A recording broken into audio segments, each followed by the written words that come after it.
যে আমাদের হোস্টেলগুলো রয়েছে তাতে প্রতিদিন এই হোস্টেলের মধ্যে যে ছাত্রছাত্রীরা থাকছে প্রতিদিন তাদের একটা স্টাইপেন্ড প্রদান করা হয় এবং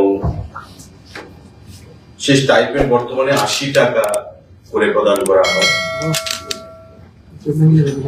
ক্যাবিনেট সিদ্ধান্ত গ্রহণ করেছে যে তাদের এই স্টাইপেন্ড 80 টাকা থেকে বৃদ্ধি করে 100 টাকা করা হবে। অর্থাৎ প্রতিদিন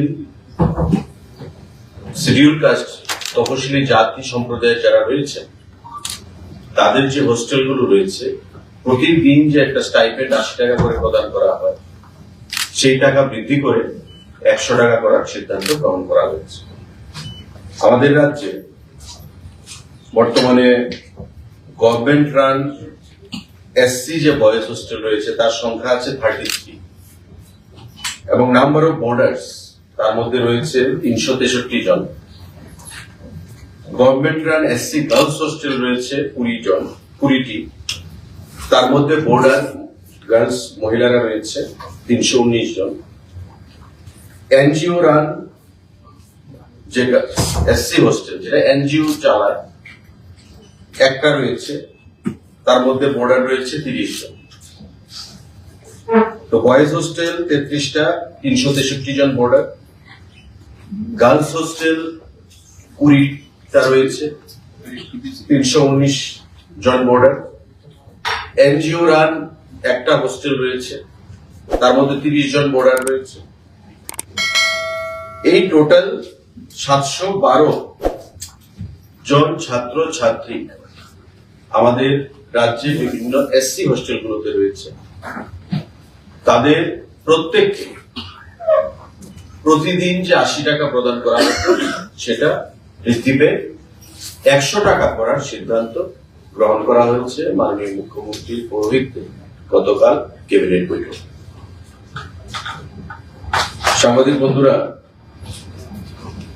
আমাদের আরেকটা গুরুত্বপূর্ণ সিদ্ধান্ত, recruitment of 32 driver. Now these are designated as junior driver on fixed pay basis under the Health and Family Welfare Department, Government of Tripura, through direct recruitment. আমাদের স্বাস্থ্য এবং পরিবার কল্যাণ দপ্তরের উদ্যোগে আমাদের 32 জন ড্রাইভার নিয়োগ করা হবে। এই নিয়োগ করবে ট্রান্সপোর্ট ডিপার্টমেন্ট, কারণ পরিবহন দপ্তর হচ্ছে নোডাল ডিপার্টমেন্ট ড্রাইভার রিক্রুটমেন্টের জন্য। পরিবহন দপ্তরে ড্রাইভার রিক্রুটমেন্ট করবে। স্বাস্থ্য এবং পরিবার কল্যাণ দপ্তর তরফ থেকে এই সিদ্ধান্ত গ্রহণ করা হয়েছে। Feeling up of 32 post of driver, বর্তমানে এটা জুনিয়র ড্রাইভার হিসেবে ডেজিগনেটেড করা হয়েছে। 32 জুনিয়র ড্রাইভার নিয়োগ করা হবে স্বাস্থ্য পরিবার কল্যাণ দপ্তরের অধীন। ট্রান্সপোর্ট দপ্তরের তরফ থেকে সেই নিয়োগ প্রক্রিয়া সম্পন্ন করা হবে as per roster. গভর্নমেন্টের যে পলিসি রয়েছে রিজার্ভেশনে সেটা ফলো করা হবে। আমাদের revenue department proposal for filling up of 10 revenue inspectors, revenue দপ্তরের 10 জন রেভিনিউ ইন্সপেক্টর নিয়োগ করা হবে। গতকাল ক্যাবিনেট মিটিং এ সেই সিদ্ধান্ত গ্রহণ করা হয়েছে। টিপিএসসির মাধ্যমে সেই নিয়োগ প্রক্রিয়া সম্পন্ন হবে। 10 vacant post of revenue inspector আমাদের রেভিনিউ দপ্তরের অধীন। টিপিএসসি সেই নিয়োগ প্রক্রিয়া সম্পন্ন করবে। গতকালকে ক্যাবিনেট বৈঠকে সেই সিদ্ধান্ত গ্রহণ করা হয়েছে।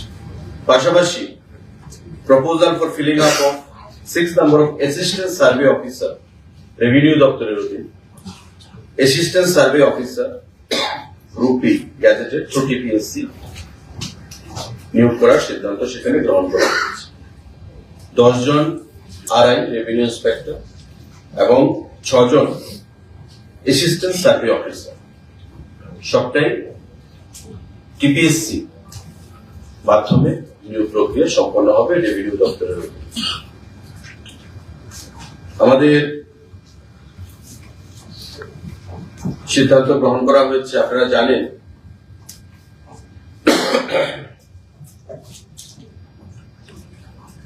গত বছর সিদ্ধান্ত গ্রহণ করা হয়েছিল আমাদের বাজেটে যারা কম্পিটিটিভ এক্সাম দিতে চায়, লাইক আইএস, আইপিএস, ইউপিএসসি যেগুলো কন্ডাক্ট করে থাকে, আমাদের SSC staff selection commission, CGI, আমাদের রেলওয়ে রিক্রুটমেন্ট বোর্ডের আরআরবিস, ব্যাংকিং, আইবিপিএস যেটা আমরা বলি ব্যাংকিং এর personal selection, IBPS, banking service recruitment যে বোর্ড, এই যে কম্পিটিটিভ এক্সাম গুলো সারা দেশব্যাপী সেগুলো সংগঠিত হয়ে থাকে। গত বাজেটে আমাদের সিদ্ধান্ত গ্রহণ করা হয়েছিল আমাদের বিভিন্ন জায়গায়, যেমন উদয়পুর, আগরতলা, আমবাসা, ওই সেন্টারগুলোতে কোচিং প্রদান করা হবে এবং যাতে রাজ্যের ছাত্ররা, অনেক সময় আমরা দেখি এই সমস্ত কম্পিটিটিভ এক্সাম গুলোর জন্য রাজ্যের বাইরে কলকাতা, কোটা, দিল্লি, ওই সমস্ত জায়গায় গিয়ে মোটা টাকা দিয়ে তারা ভর্তি হচ্ছে, কম্পিটিটিভ এক্সাম দিচ্ছে, অনেকে সফলতা পাচ্ছে আবার অনেকে পাচ্ছে না। তাই রাজ্য সরকার সিদ্ধান্ত গ্রহণ করেছিল যে আমরা আগরতলা, উদয়পুর এবং আমবাসাতে কোচিং সেন্টার আমরা করব এবং এই যে কোচিং সেন্টার গুলো, সেই কোচিং সেন্টার গুলোতে কোচিং প্রদান করা হবে আমাদের সরকারের তরফ থেকে। এবং এই যে সিদ্ধান্তটা, তার যে guideline for setting up of Tripura competitive examination coaching center at Agartala, Udaipur and Ambassa to provide quality coaching for job aspirants preparing for different competitive examinations conducted by government agencies. আমি যে এজেন্সিগুলোর কথা বললাম, UPSC, SSC, আমাদের railway, banking, এই যে এজেন্সিগুলো যারা recruitment প্রক্রিয়া সম্পন্ন করার জন্য পরীক্ষা গ্রহণ করে, তাদেরকে আমরা কোচিং প্রদান করবো ছাত্রছাত্রীদের। তারই একটা গাইডলাইন আমরা গত ক্যাবিনেট মিটিং এর সিদ্ধান্ত হয়েছে। ছাত্রছাত্রীদের এলিজিবিলিটি কি থাকবে, কত পোস্ট আমাদের, আমরা কত ক্যাপাসিটি থাকবে এবং কারা কারা তার জন্য বিবেচিত হবে। আমাদের পশ্চিম জেলা যেমন আগরতলায় বীরচন্দ্র স্টেট সেন্ট্রাল লাইব্রেরি যে নিউ বিল্ডিং, সেখানে কোচিং সেন্টার নিউ আমাদের কাজ পঠন পাঠন কাজ করবে। আমবাসাতে হবে GDC Ambassa at Ambassa, Dhalai, Tripura district. আমাদের Netaji Subhash Mahavidyalaya at Udaipur, Gomati, Tripura district. GDC মানে Gandacherra degree college, Gandacherra college না, একটা আমবাসাতে at Ambassa, Dhalai, Tripura district. Courses আমি বলছি, যেমন আগরতলাতে যেটা Birchandra state central library new building আগরতলাতে, এখানে কোর্স কি কি করানো হবে? Civil services exams conducted by the UPS, অর্থাৎ আইএস, আইপিএস, এই যে প্রোগ্রামগুলো এগুলো কন্ডাক্ট করবে, এখানে পড়াশোনা করা হবে। ডিউরেশন অফ কোর্সেস কি? 12 মাস, মানে 1 বছর। Hours of coaching class per week that need to be taken attended 20 hours. আমাদের আওয়ার্স টোটাল মানে 20 ঘন্টা ক্লাস করা হবে। 12 মাসের কোচিং থাকবে। সিভিল সার্ভিসেস এক্সাম যাগুলো ইউপিএসসি কন্ডাক্ট করে থাকে, এই কন্ডাক্ট পরীক্ষাগুলো কোচিং বীরচন্দ্র আমাদের স্টেট সেন্ট্রাল লাইব্রেরিতে সেখানে প্রদান করা হবে। আমাদের নেতাজি সুভাষ মহাবিদ্যালয় উদয়পুরে যেটা রয়েছে গোমতী জেলায়, সেখানে হবে staff selection commission, SSC, RRBs মানে railway recruitment boards, institute of banking personnel selection, IBPS, এই প্রোগ্রামগুলো। ডিউরেশন অফ কোর্সেস থাকবে 6 মাসের এবং নাম্বার আওয়ার অফ ক্লাসে যেটা হবে 24 আওয়ার্স ক্লাস পার উইক, আর আগেরটা যে 20 আওয়ার্স সেটাও পার উইক। আমাদের আমবাসাতে জিডিসি, আমি নামটা আপনাদের জেনে বলবো, জিডিসি আমবাসা যে ধলাই, এখানেও হবে staff selection commission SSC, railway recruitment board, institute of banking personnel selection IBPS. অর্থাৎ আমবাসা এবং উদয়পুরে আমাদের সিভিল সার্ভিস গুলো হবে না। যারা সিভিল সার্ভিস করতে চায় তাদের আগরতলায় এসে বীরচন্দ্র স্টেট সেন্ট্রাল লাইব্রেরিতে পড়তে হবে, ইউপিএসসি কন্ডাক্ট করবে এগুলো। আর যারা staff selection SSC, railway recruitment board এবং institute of banking personnel selection IBPS যারা দিতে চায় তাদেরকে আইদার উদয়পুরে অর আমবাসাতে সেখানে তাদেরকে গিয়ে ক্লাস করতে হবে। 6 মাসের কোর্স হবে এবং আমাদের 24 ঘন্টা পার উইক সেখানে ক্লাস সম্পন্ন হবে। এই 3টে সেন্টারে আমাদের কোচিং সেখানে সম্পন্ন হবে। Documents required to submit with application, আমাদের যে ডকুমেন্টস লাগবে, the following are the scanned documents of the beneficiaries to be enclosed at the time of applying. কি লাগবে? আমাদের 10th ক্লাসের অ্যাডমিট কার্ড এবং মার্কশিট এজ এজ প্রুফ, আমাদের 12th ক্লাসের মার্কশিট লাগবে, last academic qualification marksheet, permanent residence certificate PRTC লাগবে, passport size photograph লাগবে, কাস্ট সার্টিফিকেট লাগবে যদি এসসি এসটি বা রিজার্ভেশনের আওতায় আসে, আধার কার্ড অফ দ্য বেনিফিশিয়ারি। এই পেপারস গুলো সেখানে প্রদান করতে হবে ডিউরিং অ্যাপ্লিকেশন ফর্ম সাবমিশন। আমাদের যে সিলেকশন হবে, আমাদের eligibility criteria for the beneficiaries, এটা হবে ত্রিপুরা রাজ্যের বেনিফিশিয়ারি হতে হবে, অর্থাৎ ক্যান্ডিডেট ত্রিপুরা রাজ্যের হতে হবে। আমাদের গ্রাজুয়েশন থাকতে হবে, কারণ আপনারা জানেন যে এই এক্সাম গুলো দিতে গেলে মিনিমাম কোয়ালিফিকেশন যে ক্রাইটেরিয়া সেটা হচ্ছে গ্রাজুয়েশন। তার গ্রাজুয়েশন সার্টিফিকেট থাকতে হবে, ত্রিপুরা রাজ্যের বিআরটিসি তার থাকতে হবে, মানে এভিডেন্ট অফ ত্রিপুরা হতে হবে, এবং একটা স্ক্রিনিং হবে সরকারের তরফ থেকে, এটা হায়ার এডুকেশন ডিপার্টমেন্ট পরিচালনা করবে। একটা স্ক্রিনিং হবে এবং সম্পূর্ণভাবে মেরিট বেসিস তাদেরকে প্রভিশন দেওয়া হবে। এবং প্রত্যেকটা সেন্টারে আমাদের 100 জন করে সেখানে অ্যাসপিরেন্ট থাকতে পারবে। The number may increase or decrease depending upon the requirement. কিন্তু সিদ্ধান্ত যেটা হয়েছে যে প্রতিটা সেন্টারে 100 জন করে আমাদের ক্যান্ডিডেট আমরা নেব, অর্থাৎ 3টা সেন্টারে 300, ইউপিএসসি যারা দেবে এই সেন্টারে 100 আগরতলা সেন্টারে, এবং উদয়পুর এবং আমবাসা সেন্টারেও 100 করে যারা স্টাফ সিলেকশন বা আইবিপিএস বা ব্যাংকিং যে পরীক্ষাগুলো দেবে তাদেরকে 100 করে সেখানে কোটা প্রতিটা সেন্টারে থাকে। এটা এমন নয় যে এটা ফিক্সড, এটা বাড়তেও পারে, এটা কমতেও পারে। আর সম্পূর্ণভাবে যে আমাদের সিলেকশন সেটা সম্পূর্ণভাবে মেরিট বেসিস। রাজ্য সরকারের তরফ থেকে সেটা সিদ্ধান্ত গ্রহণ করা হয়েছে গতকালকে ক্যাবিনেট মিটিং। আমাদের আরেকটা গুরুত্বপূর্ণ সিদ্ধান্ত, কেন্দ্রীয় সরকারের যে সোশ্যাল ওয়েলফেয়ার এন্ড সোশ্যাল জাস্টিসের যে দপ্তর, যেটা রাজ্য সরকারের অধীন রয়েছে, social welfare and social education department, সমাজ শিক্ষা এবং সমাজ কল্যাণ যে দপ্তর, সেখানে একটা নতুন স্কিম নারী আদালত। আমাদের রাজ্যে বা সারা দেশে এমনও জায়গা রয়েছে যখন নারীরা নির্যাতিত হয়, অনেক সময় তারা কোর্টে যেতেও ভয় পায়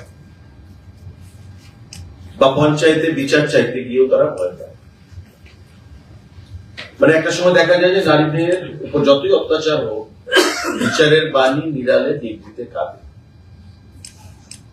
তার থেকে আমরা যে ওমেন এম্পাওয়ারমেন্টের কথা বলি, এবং আপনারা জানেন যে ওমেন এম্পাওয়ারমেন্টকে আরো শক্তিশালী করার জন্য 33% রিজার্ভেশন আমরা ভারত সরকার সিদ্ধান্ত নিয়েছে, এবং আমাদের রাজ্যেও 3-tier পঞ্চায়েত সিস্টেমে 50% অধিক আমাদের রিজার্ভেশন রয়েছে, জেলা পরিষদ, পঞ্চায়েত সমিতি এবং গ্রাম পঞ্চায়েতে। তো সেই নারীদের উপর যদি অত্যাচার হয় বা নারীদের উপর যদি কোনো ধরনের আক্রমণ সংঘটিত হয়, তবে নারী আদালত নামে একটা নতুন স্কিম পাইলট প্রজেক্ট হিসাবে আমরা ঘোষণা করছি, এবং টু স্টার্ট উইথ শুরুয়াতটা আমরা করব রাজ্যের 10টা পঞ্চায়েতে। কোন কোন সেই পঞ্চায়েত? নর্থ ত্রিপুরাতে কদমতলা ব্লকের অধীন ফুলবাড়ি পঞ্চায়েত, ঊনকোটি জেলায় চণ্ডীপুর ব্লকের অধীন শ্রীরামপুর পঞ্চায়েত, খোয়াই জেলায় আমাদের খোয়াইআড়ি ব্লকের অধীন ওয়েস্ট সোনাতলা পঞ্চায়েত, পশ্চিম জেলায় বাঙ্গুটিয়া আড়ি ব্লকের অধীন লেম্বুছড়া পঞ্চায়েত, সিপাহীজলা জেলায় নলছড়ে খেদাবাড়ি পঞ্চায়েত, গোমতী জেলায় টেপানিয়া আড়ি ব্লকের অধীন টেপানিয়া পঞ্চায়েত, সাউথ ত্রিপুরা জেলায় সাতচাঁদ ব্লকের অধীন বিবেকানন্দ পল্লী পঞ্চায়েত, এবং ধলাই যেহেতু আমাদের অ্যাসপিরেশনাল ডিস্ট্রিক্ট, তাই ধলাই জেলায় আমাদের সালেমা আড়ি ব্লক, দুর্গাচৌমনি আড়ি ব্লকের অধীন আমরা 3টা পঞ্চায়েত আমরা মানে সিদ্ধান্ত নিয়েছি।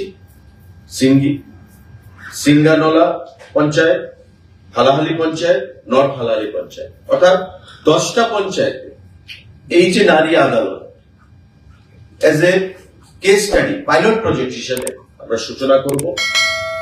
সেখানে একটা কমিটি থাকবে, ম্যাক্সিমাম 9 জন। ধরুন ফুলবাড়ি পঞ্চায়েত, ওই ফুলবাড়ি পঞ্চায়েতের মধ্যে সোশ্যাল এভিডেন্স, রিটায়ার্ড টিচার বা সেখানকার সোশ্যাল ওয়ার্কার, প্রমিনেন্ট কোন সোশ্যাল সামাজিক ব্যক্তিত্ব, বা সেখানকার সামাজিক বাইরে কোন রাজনৈতিক ব্যক্তিত্ব বা প্রতিষ্ঠিত মানুষ, সেলফ হেল্প গ্রুপের সদস্য হতে পারে, সেখানে তারা বিচার করবে। মানে নারী আদালত, যে নারী আক্রান্ত সে ওই পঞ্চায়েতে বিচার চাইবে, ওই যে বডিটা থাকবে 9 জনের ম্যাক্সিমাম, সে বডিটা ওই বডিটা সেখানে বিচার করবে। আমাদের যেমন মহিলা কমিশন রয়েছে, মহিলা কমিশনের যিনি চেয়ারপারসন হন ওনার অধীন মেম্বাররা রয়েছে, ঠিক তেমনি পঞ্চায়েতেও নারী আদালত বলে ভারত সরকারের এটা একটা স্কিম। রাজ্য সরকারকে বলা হয়েছে যে পাইলট প্রজেক্ট হিসাবে 10টা পঞ্চায়েতকে বাছার জন্য, আমি যে পঞ্চায়েতগুলোর নাম বললাম সারা রাজ্যের প্রতিটা জেলায় বিভিন্ন ব্লকের অধীন, সেই পঞ্চায়েতগুলোতে আমরা কেস স্টাডি হিসেবে পাইলট প্রজেক্ট হিসেবে আমরা সেই স্কিমটাকে শুভ সূচনা করব। এটা ক্যাবিনেটে সিদ্ধান্ত গ্রহণ করা হয়েছে। এটা সম্পূর্ণটাই মহিলাদের উপর যেন কোনো অত্যাচার সংঘটিত না হয়, বা নারীদের উপর অত্যাচারকে যেন আমরা একদম জিরোর মধ্যে নিয়ে আসতে পারি, জিরো টলারেন্সে, সেই জিনিসটা করার জন্য এই নারী আদালত বলে মহিলাদের সশক্তিকরণের জন্য এই স্কিম ভারত সরকার ঘোষণা করেছে, এবং গতকাল ক্যাবিনেটে রাজ্য সরকারের তরফ থেকে এটা গ্রহণ করা হয়েছে। আগামী দিনে দপ্তরের তরফ থেকে আরো কি নোমেনক্লেচার বা মোডাস অপারেন্ডি থাকবে, সেটা দপ্তরের থেকে সেটা সিদ্ধান্ত গ্রহণ করা হবে। বিচার প্রক্রিয়া এটা আমরা বলি যে গ্রামীণ সালিসি, যেটা আমরা বলি যে গ্রামীণ সালিসি সেটা সংগঠিত হবে। কারণ আমরা অনেক সময় কি দেখি যে panchayat is an elected body represented by few leaders from a particular political party. তো এখানে স্বাভাবিকভাবেই সালিসি যখন হয় তখন অনেকে বলে যে বায়াসনেস রয়েছে। তাই ভারত সরকার এটা করেছে যে যারা থাকবে তারা পলিটিক্যাল রিপ্রেজেন্টেটিভও থাকতে পারে, কিন্তু প্রেফারেবলি সোশ্যাল এভিডেন্স, যারা জুডিশিয়াস, যারা নিউট্রালিটি বজায় রাখবে, এবং বিভিন্ন অ্যাঙ্গেল থেকে যারা গ্রামের প্রতিষ্ঠিত মানুষ, যাদের বিরুদ্ধে কেউ আঙুল তুলে কথা বলতে পারবে না যে তাকে কেন রাখা হয়েছে, ওই সমস্ত ব্যক্তিদেরকে সেখানে রাখা হবে এই সালিসিতে, এবং তারা বিচার করবে যাতে করে এই জিনিসগুলো আদালত বা পুলিশি ব্যবস্থাপনার মধ্যে বেশি না করা। গ্রামীণ মানুষের একদিকে মহিলাদের, অনেক সময় মহিলারা যখন নির্যাতিত হয় পুলিশের কাছে জবানবন্দি করতে বা কোর্টে যেতে ওরা একটু লজ্জা বোধ করে। তো সেই জিনিসটাকে মাথায় রেখে এই সিদ্ধান্ত গ্রহণ করেছে ভারত সরকার, এবং গতকালকে ক্যাবিনেট সেটাকে গ্রহণ করেছে। আপনাদের যদি কোনো কষ্ট থাকে কোচিং সেন্টারগুলি কবে থেকে চালু হচ্ছে এবং এই সেশন থেকে আমাদের চালু হবে। আমাদের রেজাল্ট আউটের পর যখন সেশনটা শুরু হবে তখন থেকে চালু হবে। আর কোচিং সেন্টার নিয়ে আমাদের একটা প্রশ্ন আছে।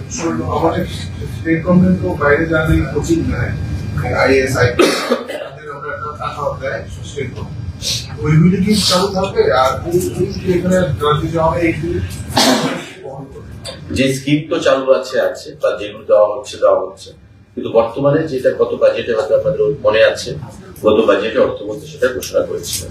তো সেটাই আমরা বাস্তবায়নের জন্য 3টে কোচিং সেন্টার আমরা করলাম। দোজ হু আর ইন্টারেস্টেড, যে বাইরে না গিয়ে আমরা করতে চাই, আমরা সেখানে করব। কোচিং ফি লাগবে, একটা প্রসেস সেখানে থাকবে এবং বিনামূল্যে সেটা ইয়ে করা হবে। উদয়পুরের আগরতলার যারা এসএসসি পরীক্ষা বা আরকি দেবে, আগরতলার সে কোচিং নেবে, যারা উদয়পুর যেতে হবে, উদয়পুর আবাসন। স্যার, দুইটা প্রশ্ন ছিল। যারা প্রতিনিয়ত আন্দোলন করছে, যারা বেকার যুবক-যুবতীরা, একটা আছে ক্যাট আর একটা হচ্ছে পুলিশের এক্সিকিউটিভ পদে, তাদের জন্য কি কোন রকম এখানে আলোচনা হয়েছে ক্যাবিনেটে তাদের নিয়োগের ব্যাপারে?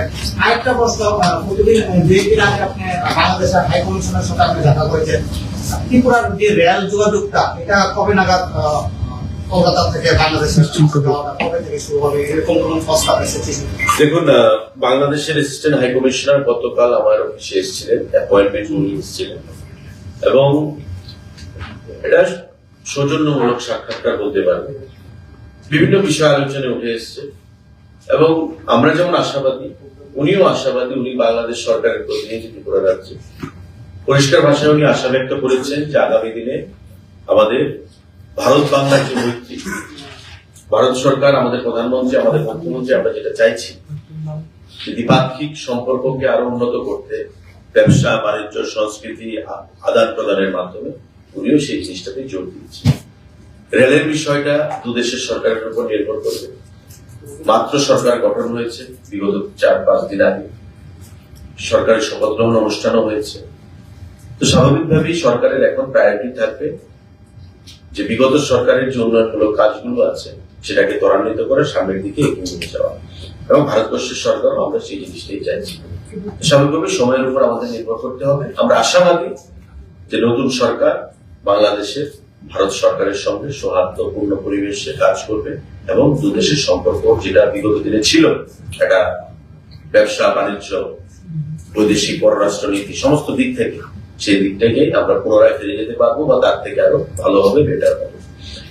আপনার যে প্রথম প্রশ্নটা টেট এবং স্পেশাল এক্সিকিউটিভ, সেটা সঠিক সময় এটা আমার এখতিয়ারে নয়, মাননীয় মুখ্যমন্ত্রীর এখতিয়ারে রয়েছে, এবং আমরা চাই যে প্রতিটা চাকরি যে আমরা প্রদান করব সেটা যেন সুরক্ষিত থাকে, প্রোটেক্টেড থাকে, ভবিষ্যতে যেন কোনো আইনি গ্যারাপনের মধ্যে কোনো চাকরিজীবীকে পড়তে না হয়।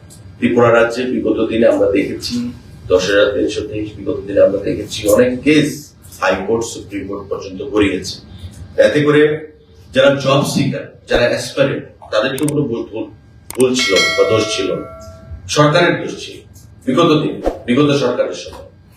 তাই সেই জিনিসগুলো যেন পুনরাবৃত্তি না, আইনি যে দিকগুলো রয়েছে, টেকনিক্যাল যে ক্লস রয়েছে, সেগুলো দূর করে আমরা চাকরি প্রদান বিগত দিনে করেছি, এবং মাননীয় মুখ্যমন্ত্রীও চাইছেন এইগুলিও যেন আইনি যে দিকগুলো সেগুলো নজর রেখে যেন আমরা প্রদান করতে পারি। তো যখন আমরা চাকরি প্রদান করব, এই চাকরিগুলো যেন কোনো সময় হারাতে না হয়, খোয়াতে না হয় এই জব সিকারদেরকে, অ্যাসপারেন্টদেরকে, সেগুলো মাথায় রেখেই প্রদান করা হয়। ত্রিপুরাতে যে কোচিং সেন্টার চালু করা হচ্ছে, এটা কি প্রথমবার হচ্ছে এরকম ব্যবস্থাপনাটা, মানে সরকারি উদ্যোগে? এবং আরেকটা প্রশ্ন হচ্ছে যে গ্রামীণ স্তরের মহিলাদের সংক্রান্ত যে কমিটি, এটা বডিটা কিভাবে তৈরি করা হবে? মানে এখানে মহিলাদের অংশগ্রহণ কেমন থাকবে কি এটা সোশ্যাল ওয়েলফেয়ার দপ্তর থেকে জাস্ট গতকাল সিদ্ধান্ত গ্রহণ করা হয়েছে। এখন একটা নোমেনক্লেচার তারা তৈরি করবে, কিভাবে তারা সেটা তৈরি করবে আপনার সোশ্যাল ওয়েলফেয়ার দপ্তর থেকে সেটা পরিষ্কার করবে, যখন এটা ইমপ্লিমেন্টেশন হবে। আর কোচিং সেন্টার যেটা, এটা তো আমাদের গতবার বাজেটে আমাদের ঘোষণা ছিল যে আমরা করবো এই অর্থ বছর এখনো শেষ হয়নি, চলছে। এই অর্থ বছর থেকে এটা আমরা সিদ্ধান্ত গ্রহণ করা হবে। এবং আমি মনে করি যে ত্রিপুরা রাজ্যে একটা বিশাল সংখ্যার ছেলে মেয়েরা কোটাতে যায় বা বাইরে পড়াশোনা করছে এই অল ইন্ডিয়া সার্ভিসের চাকরিগুলো পাওয়ার জন্য, তাদের জন্য যারা ফিনান্সিয়ালি একটু ব্যাকওয়ার্ড ক্লাসে রয়েছে তাদের জন্য অনেকটাই সুবিধা হবে। বাজেট সেশন কবে থেকে শুরু করে মোস্ট প্রবাবলি মার্চ মাসে, মোস্ট প্রবাবলি, যেটা এখনো বিএসসি বসেনি, আমি অফ দ্য রেকর্ড বলছি, most probably second week of March. কারণ এই নোমেনক্লেচারের পরে নির্ভর করবে কোচিং সেন্টারে। হ্যাঁ, এটা এসওপি কি হবে তারা, এটা হায়ার এডুকেশন দপ্তর থেকে করছে। একটা বিষয় আমি বলে দিই, আপনি বললেন যে টেট উত্তীর্ণ বা স্পেশাল এক্সিকিউটিভ যারা আছে বারংবার তারা একটাই কথা বলছে, ঠিক আছে আপনি যেটা বললেন এটাও আমরা শুনলাম, এরা বলছে যে আমাদের তো বয়স উত্তীর্ণ হয়ে গেছে। আমরাও দেখেছি যখন খবর করতে যাই তখন এরা বয়স উত্তীর্ণ হয়ে গেছে। তাদের উদ্দেশ্যে আপনি কি বলবেন যে আমরা বয়স উত্তীর্ণ হলে তো আর চাকরি হবে না, তাহলে আমরা অন্যদিকেও কোথাও না কোথাও অন্যদিকে ট্রাই করলাম। তারা বারংবার এইটা সংবাদ মাধ্যমে বলে থাকে, আপনি কি বলবেন? দেখুন, আমি আগেই বলেছি এটা আমার দপ্তরের এখতিয়ার নয়। আমি আজকে ক্যাবিনেট ব্রিফিং এর জন্য এসেছি, ঠিক আছে? আর এই বিষয় নিয়ে এডুকেশন দপ্তর ভালো বলতে পারে, মানে মুখ্যমন্ত্রীর এখতিয়ার রয়েছে বিষয়গুলো। তারপর আমি বলছি যে সমস্ত জিনিসই আমাদের সরকার যখন চাকরি প্রদান করবে তারা আইনি সমস্ত বিষয় দেখে পুঙ্খানুপুঙ্খ ভাবে চাকরি প্রদান করবে। এবং প্রতিটি ক্ষেত্রে ট্রেড বলুন, স্পেশাল এক্সিকিউটিভ বলুন, টিপিএসসি বলুন, কোনো অবস্থাতে যেন চাকরি খোয়াতে না হয়, কেস যেন না হয়, সেই বিষয়গুলো দেখে চাকরি প্রদান করছে। নিশ্চয়ই জটিলতা রয়েছে, সেই জটিলতাগুলো নিরসনের জন্য চেষ্টা চলছে। এখন বয়স তো দেখুন কারোর জন্য আটকে থাকবে না, এই জিনিসগুলো আমাদের বুঝতে হবে।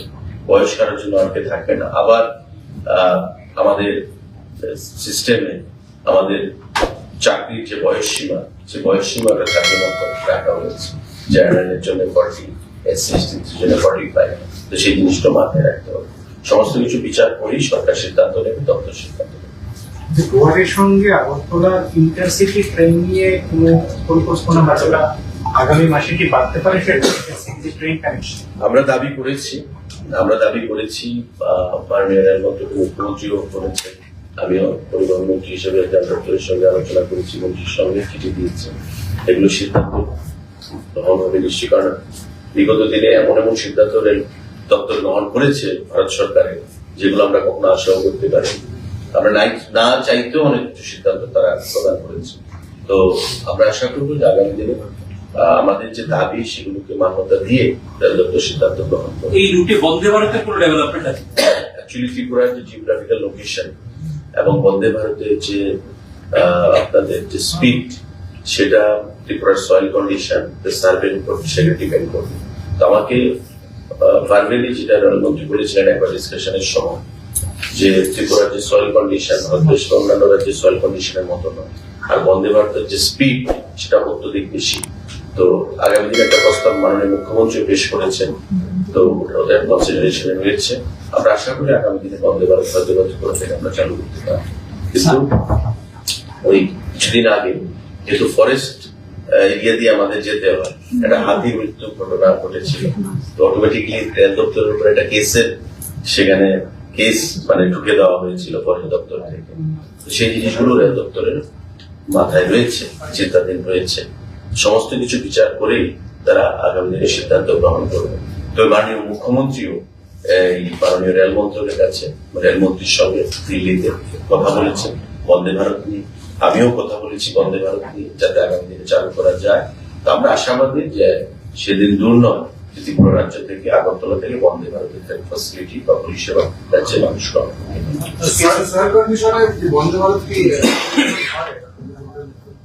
না, সেটা সার্ভে। আমি এটা বলেছি যে তারা গভর্নমেন্ট অফ ইন্ডিয়া নেগেটিভ বলে যে soil condition not conducive or applicable, মানে অ্যাপ্রোপ্রিয়েট, এটা বলেছে যে সয়েল কন্ডিশনটা টেস্ট করতে হবে, তার জন্য সার্ভে হবে। বন্দে ভারতের স্পিড সমস্ত কিছু আমাদের মানে যে ফরেস্টের উপর দিয়ে যাচ্ছে, হাতির বিভিন্ন সমস্যা রয়েছে, ফরেস্টের বিভিন্ন সমস্যা রয়েছে, সমস্ত কিছুগুলো তারা একটা সার্ভে করে তারপরে সেই সিদ্ধান্ত তারা গ্রহণ করবে। সার্ভে হবে সার্ভে হবে সার্ভে হয়ে তারপর সেটা, কারণ প্রতিটা রেল ট্র্যাক যখন আমি আপনাকে বলি, যেমন সাবরুম পর্যন্ত রেল সার্ভিস পরিষেবা আমাদের গেছে, বিগত দিনে ছিল না। এই যে সাবরুম পর্যন্ত যে গেছে সেটা আগে সার্ভে হবে।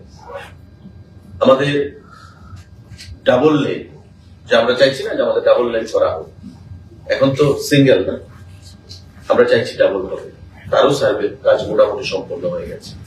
তো সমস্ত কাজ যখন হবে তার আগে আমরা যেমন ডিপিআর প্রজেক্ট করার আগে ডিপিআর করতে হয়, কনসেপ্ট নোট দিতে হয়, তারপর অ্যাডমিনিস্ট্রেটিভ অ্যাপ্রুভাল আসবে, তারপর স্যাংশন আসবে, তারপর আপনি টেন্ডার করবেন, কাজ শুরু হবে। তো এই জিনিসটা আমাদের সার্ভে করতে হবে, এবং সার্ভের রেজাল্ট কি আসবে তার উপর ডিপেন্ড করবে যে কবে হবে, কিভাবে হবে, কখন হবে, সেই জিনিস বন্দে ভারত নিয়ে সার্ভে হয়নি, নতুন করে সার্ভে করতে হবে। সেটা বন্দে ভারত চাইলেই তো শুরু করা যাবে না, এটা সার্ভে করে তারপর আমরা এরকম লোক যে বন্দে ভারত নিয়ে সার্ভে শুরু হবে না। মাননীয় মুখ্যমন্ত্রী দিল্লিতে তদবির করেছেন, আমিও করেছি। আমাদেরকে বলেছেন, রেল মন্ত্রক থেকে বলা হয়েছে যে এটা এখন যে প্রসেস গুলো রয়েছে পাইপলাইনে সেগুলো করার পর বন্দে ভারত আমরা, কারণ বন্দে ভারত হচ্ছে মানে হাই স্পিড যেটা, মানে তার জন্য অবশ্যই সার্ভে করে দেবে, যে সার্ভে করার পরই আমরা করবো। কিন্তু সার্ভের জন্য এখনো গভর্নমেন্ট অফ ইন্ডিয়া ক্লিয়ারেন্স দেয়নি, যখন দেবে নিশ্চয়ই আপনারা আগের প্রসেস গুলি শেষ করে থাকবে। আচ্ছা, আপনি রেলমন্ত্রীর কাছে অনুরোধ জানিয়েছিলেন আরো কয়েকটা জায়গায় রেল কানেক্টিভিটি আছে, তারপরে না, এখন পর্যন্ত কোনো সিদ্ধান্ত আসে আপনারা জানবেন, ফার্স্ট অফ অল তো আপনাদের মাধ্যমেই আমরা জানবো। আপনি কিছুদিন আগে এয়ারপোর্ট অথরিটি অফিসিয়াল তাদের সঙ্গে দেখা করেছেন, মাননীয় মুখ্যমন্ত্রীর সঙ্গে দেখা করেছেন। কৈলাসহরের যে এয়ারপোর্ট আছে, আগামী কতদিন ধরে নিতে পারে সেটা হোপফুলি যে রাজ্যবাসীর জন্য? দেখুন, স্ট্র্যাটেজিক্যালি কৈলাসহর এয়ারপোর্ট আমাদের কাছে খুবই গুরুত্বপূর্ণ স্ট্র্যাটেজিক্যালি, এবং মাননীয় মুখ্যমন্ত্রীও দিল্লিতে কথা বলেছেন, আমিও কথা বলেছি। ইতিমধ্যে দুবার সার্ভের জন্য টিমও এসছে, তারা করেছে। এখন আমাদেরকে যেটা বলা হচ্ছে যে 19 সিটারের বিমান পরিষেবা চালু করার জন্য 19 সিটার। আবার সিভিল এভিয়েশনের যারা এয়ারপোর্ট অথরিটির আধিকারিক ছিলেন, ওনারা বলছেন যে এই 19 সিটার এখন প্লেন ভারতবর্ষ থেকে ছোট প্লেনগুলো এখন মানে খুব কমই চলে, কারণ আপনারা দেখতে পাচ্ছেন যে পুরনো হয়ে গেছে, যান্ত্রিক গোলযোগ দেখা দেয় বিভিন্ন সময়। তাই ওনারা জোর দিচ্ছেন যে যাতে এখানে আমাদের এয়ারবাস বা বোয়িং এখানে যেন ল্যান্ড করতে পারে। তো তার জন্য ল্যান্ড অ্যাকুইজিশনের দরকার রয়েছে। বর্তমানে যা পরিধি রয়েছে সেই পরিধি সাফিসিয়েন্ট না আমাদের এয়ারবাস বা বোয়িং কে এখানে ল্যান্ড করার জন্য বা টেক অফ বা ল্যান্ডিং এর জন্য। তাই ল্যান্ড অ্যাকুইজিশনের প্রয়োজন রয়েছে, এবং তাতে হিউজ টাকার দরকার, প্রায় 500 কোটি টাকার উপর দরকার। মাননীয় মুখ্যমন্ত্রীর সঙ্গে ওনারা মিট করেছেন, নর্থ ইস্টার্ন রিজনের যিনি ডাইরেক্টর এসেছিলেন, আমাদের airport authority of Agartala owner director ছিলেন, এবং প্রাক্তন ডাইরেক্টর যিনি বর্তমান দিল্লি সফদরজঙ্গে রয়েছেন এসসি মিরাজ, উনিও উপস্থিত ছিলেন। মাননীয় মুখ্যমন্ত্রী ওনাদেরকে একটা গাইডলাইন দিয়েছেন, এবং উনি যে গাইডলাইন দিয়েছেন সেই গাইডলাইনের উপর ওনারা কাজ করবেন, কাজ করে একটা রিপোর্ট দেবেন। তারপর মাননীয় মুখ্যমন্ত্রী দিল্লির সঙ্গে ব্যাপারটা নিয়ে আলোচনা করবেন এবং কৈলাসহর এয়ারপোর্ট নিয়ে সিদ্ধান্ত